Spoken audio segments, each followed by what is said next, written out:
ఈరోజు ఒక అత్యంత విషాదకరణ సంఘటన, బాధాకరమైన సంఘటన. ఏదైతే పహల్గామ్లో జరిగినటువంటి టెర్రరిస్ట్ కాల్పులు భారతదేశం మొత్తం షాక్కు గురి చేసింది. ప్రపంచాన్ని కదిలించే పరిస్థితి తీసుకొచ్చింది. అతి దారుణంగా విహారయాత్రకు పోయినటువంటి యాత్రికుల పైన విచక్షణారహితంగా కాల్పులు చేయడం, అది కూడా ఇప్పుడే చంద్రమౌళి గారితో అక్కడ ఉన్న వ్యక్తి, ప్రత్యక్ష సాక్షి శశిధర్ గారు వచ్చారు. ఆయనతో మాట్లాడినప్పుడు ఆయన చెప్పిన విషయం, ఏదైతే అక్కడ వీళ్ళందరూ ఉన్నారు, టాయిలెట్ కోసం బాత్రూమ్స్కి వెళ్ళారు. వెళ్ళిన సమయంలో ఒక ఇద్దరు వ్యక్తులు మొత్తం ఇష్టానుసారంగా AK-47 లాంటి గన్ పెట్టుకొని కాల్చుకుంటూ వస్తున్నారు. వీళ్ళు అక్కడి నుంచి పరిగెత్తారు. మిగిలిన ఫ్యామిలీ మెంబర్స్ ఎవరైతే మగవాళ్ళు ఉన్నారో కొంచెం ముందు పోగలిగారు. ఈయన కూడా వెళ్ళాడు కానీ కొంచెం వెనకబడ్డాడు. దాంతో ఈయన్ని ఆయన కళ్ళ ముందరనే కాల్చి చంపేసే పరిస్థితికి వచ్చారు. కళ్ళ ఎదుటిగా చూసిన ప్రత్యక్ష సాక్షి శశిధర్ గారు.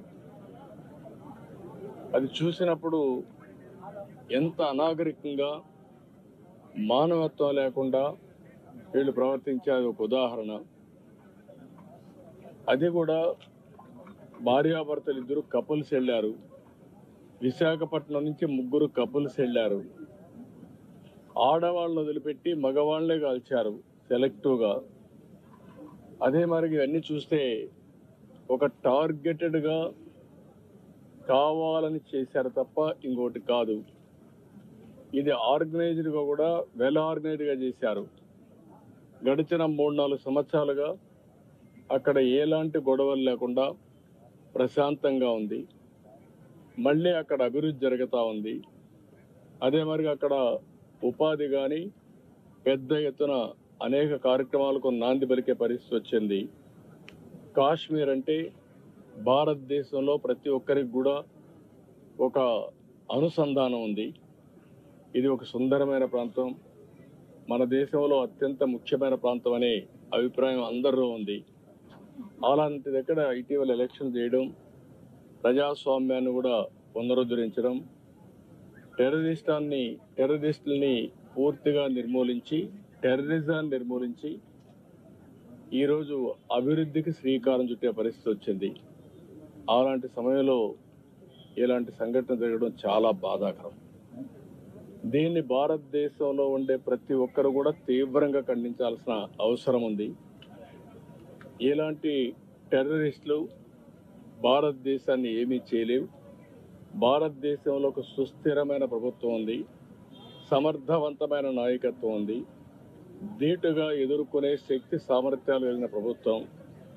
అలాంటి కేంద్ర ప్రభుత్వంలో ఉండే ఈ ప్రభుత్వం మీద ఇలాంటి చిన్న చిన్న సంఘటనలతో ఏదో కావాలని డిస్ట్రాక్ట్ చేయాలని ప్రయత్నం చేయడం, ఇది వాళ్ళ అవివేకం తప్ప ఇంకోటి కాదు.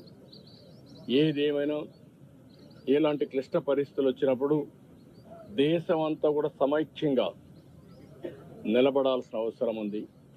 అందరం కూడా నరేంద్ర మోడీ గారి యొక్క నాయకత్వం కింద సెంట్రల్ గవర్నమెంట్ చేసే ప్రతి ఒక్క కార్యక్రమానికి మనం సంఘీభావాన్ని తెలియజేయాల్సిన అవసరం ఉంది. ఇది దేశ సుస్థిరతకు సంబంధించిన విషయం. అలాంటి సమగ్రత, సుస్థిరత దెబ్బతీసే పరిస్థితి ఎలాంటి వ్యక్తులు చేసినా, ఎలాంటి శక్తులు చేసినా దాన్ని ధీటుగా ఎదుర్కొంటామని మనం సమాధానం చెప్పాల్సిన బాధ్యత, అవసరం కూడా ఉంది.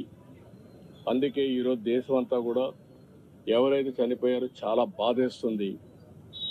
వాళ్ళని మళ్ళీ తిరిగి తేలేం. మన రాష్ట్రంలో ఇద్దరిని పోగొట్టుకున్నాం. ఇక్కడే చంద్రమౌళి, అదే మరిగా మధుసూదన్ కావల్లో. వీళ్ళిద్దరూ కూడా, మధుసూదన్ అయితే ఒక IT ప్రొఫెషనల్, ఈయనైతే SBIలో పనిచేసి రిటైర్ అయ్యి నాగమణి ఆయన వైఫ్తో కూడా కలిసి 3 కపుల్స్ వెళ్ళారు. వాళ్ళ బాధ చూసినప్పుడు ఎవరైతే ఆయన సిస్టర్లో ఇప్పుడు చూసాం, కుటుంబం కుంగిపోయే పరిస్థితికి వచ్చారు. ఏది ఏమైనా ఇలాంటి సమయంలో ప్రజల్లో చైతన్యం తేవలసిన బాధ్యత మనందరిపైన ఉంది. అందరం కూడా ఒకే మాట పైన నిలబడాల్సిన అవసరం ఉంది. ప్రధానమంత్రి చేసే ప్రతి ఒక్క కార్యక్రమానికి సంఘీభావాన్ని తెలియజేయడమే కాకుండా మనం అందరం కూడా ఆయనకు పూర్తి సహకారాన్ని అందించాల్సిన అవసరం ఉంది. ఇది జరగాలంటే ప్రతి ఒక్క దగ్గర చైతన్యం తీసుకురావాల్సిన బాధ్యత మన పైన ఉంది. అక్కడక్కడ టెర్రరిస్టులు చూస్తున్నాం. వీళ్ళ ఇష్ట ప్రకారం ఇన్ఫిల్టర్ అయ్యే ప్రమాదం కూడా ఉంటుంది. కాబట్టి బార్డర్లో జాగ్రత్తగా ఉండాలి. ఎప్పటికప్పుడు ఏదైనా డౌట్స్ ఉంటే అలాంటి వ్యక్తులపైన మనం కూడా నిఘా వేయాల్సిన బాధ్యత కూడా ఉంటుంది. ఇవన్నీ చేయడం కోసం మనం అందరం మళ్ళీ సంఘీభావాన్ని తెలియజేస్తూనే సమగ్రతను కాపాడుకునే బాధ్యత తీసుకురావాలని ఈరోజు మేమందరం కూడా ప్రజాప్రతినిధులు ఇక్కడికి వచ్చాం. తప్పకుండా ఆ కుటుంబాలకు అండగా ఉంటాం. అందుకే ఆంధ్రప్రదేశ్ ప్రభుత్వం తరఫున ఆ కుటుంబానికి ఇద్దరికి కూడా 10 లక్షల రూపాయల ఆర్థిక సహాయం కూడా చేస్తాం. ఎందుకంటే ఒక సంఘీభావాన్ని తెలియజేస్తూ మనం అందరం కూడా ఆ కుటుంబాలకు అండగా ఉండి ఆ కుటుంబాలు నిలదొక్కుకోవడానికి ఏమేం చేయాలో అన్ని చేయడానికి మనం ముందుకు రావాలి. ఆ శక్తి మనకుంది. చనిపోయినటువంటి చంద్రమౌళి గారికి ప్రగాఢ సానుభూతి, కుటుంబ సభ్యులకు సానుభూతి తెలియజేస్తూ ఆయన ఆత్మకు శాంతి కలగాలని భగవంతుణ్ణి ప్రార్థిస్తూ మరొకసారి ఆ కుటుంబానికి ధైర్యం చెప్తూ సెలవు తీసుకుంటాం.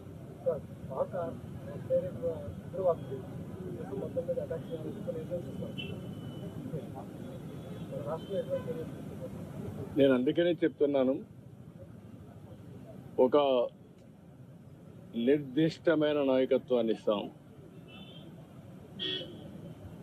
ఒక మాటలో చెప్పాలంటే ఎవరైనా సరే ఎక్కడైనా సరే ఇలాంటి చిల్లర వేషాలు ఇస్తే అలాంటి వాళ్ళకి హెచ్చరిస్తున్నా అదే చివరి రోజు కావాలి.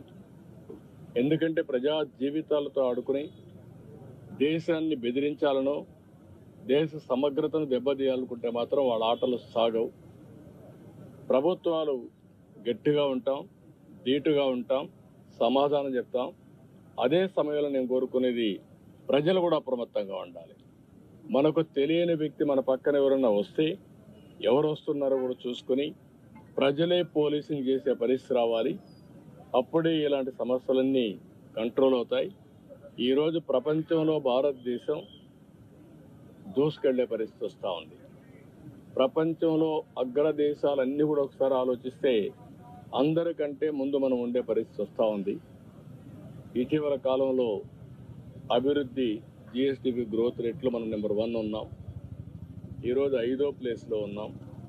ఇంకొక 2 సంవత్సరాల్లో 3వ ప్లేస్కి రాబోతున్నాం. 2047కి వికసిత్ భారత్ ద్వారా భారతదేశం 1వ ప్లేస్ కానీ 2వ ప్లేస్ కానీ ఉంటుంది. ఇంకొక 2 సంవత్సరాల తర్వాత మీరు ఒకసారి చూస్తే 2028 నుంచి ప్రపంచంలో ఫాస్టెస్ట్ గ్రోయింగ్ ఎకానమీగా ఇండియా ఉంటుంది. అందుకే ఇలాంటి శక్తులు కొన్ని ఇండియాలో ఇలాంటి అభద్రతాభావం, అస్థిరతను క్రియేట్ చేయాలనుకుని ఆలోచిస్తున్నారు. అవి జరగవు అని చెప్పవలసిన బాధ్యత మనందరిపైన ఉంది.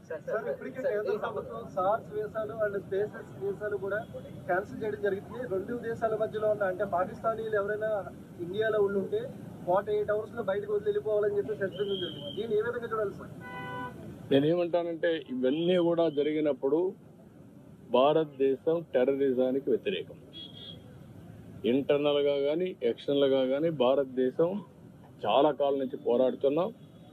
కొన్ని దేశాలు మనం చేసే ఎఫర్ట్స్ని సపోర్ట్ చేయకుండా మనం చేసే దానికి కూడా విఘ్నం చేసే పరిస్థితికి వస్తున్నారు. అది కరెక్ట్ కాదు. సార్ ఆల్రెడీ ఇంటెలిజెన్సీ నుంచి నిఘా వర్గాల హెచ్చరికలు ఉన్నాయి. ఈ తరుణంలో అంటే సముద్ర తీర ప్రాంతం మనకి ఎక్కువ ఉంది ఆంధ్రప్రదేశ్. నిఘా వ్యవస్థను ఎట్లా పటిష్టం చేయబోతున్నారు? దానికి ఏమైనా ప్లానింగ్ ఏమన్నా? నేను అందుకని చెప్పాను, డెఫినెట్గా ఇంటెలిజెన్స్ని యాక్టివేట్ చేస్తాం. పోలీసు వ్యవస్థను కూడా సమర్థవంతంగా ముందుకు నడిపిస్తాం.